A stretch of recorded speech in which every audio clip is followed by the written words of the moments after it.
marilah bersama-sama kita mengucapkan atau Menggerakkan roda perekonomian pasca pandemi COVID-19 melandai, pihak Kecamatan Sako dan mahasiswa KKN Universitas Tridinanti Palembang bahu-membahu dalam mendukung para pelaku UMKM. Dijelaskan Camat Sako Amiruddin Sandi, dalam hal mendukung UMKM di Kecamatan Sako berkolaborasi bersama mahasiswa dan universitas dilakukan.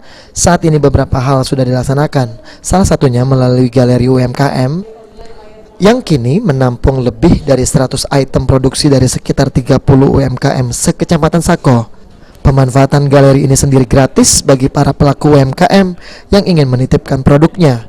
Selain itu, mahasiswa juga diharapkan dapat memberikan ide bagi para pelaku UMKM yang tercatat di Kecamatan Sako. Sejauh ini ada sebanyak 2.600 lebih, baik secara pengemasan, pemasaran, maupun produk itu sendiri. Sako ini memiliki galeri UMKM.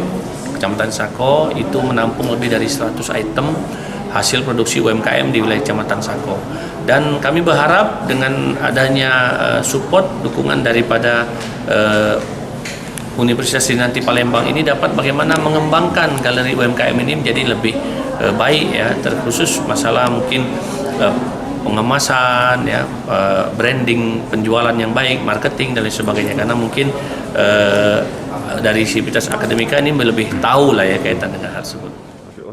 Sementara itu, Rektor Universitas Tridinanti Palembang, Nyimas Manisah, menyampaikan mahasiswa yang mengikuti program ini ada sebanyak 56 orang dari berbagai fakultas dan menguasai berbagai bidang yang diharapkan dapat mengaplikasikan kemampuannya di tengah masyarakat. 56 orang mahasiswa. Dari fakultas apa, Bu? Dari seluruh fakultas. Dari fakultas teknik, pertanian, ekonomi, dan juga FKIP. Harapan kita, Bu, mungkin, Bu? Harapan kami, ya, mahasiswa yang bisa artinya memberikan, ya, mengaplikasikan apa-apa yang mereka sudah dapatkan di bangku kuliah selama ini secara teori, ya, mungkin sekarang dapat benar-benar menerapkannya di masyarakat. Sandi Pratama, PAL TV.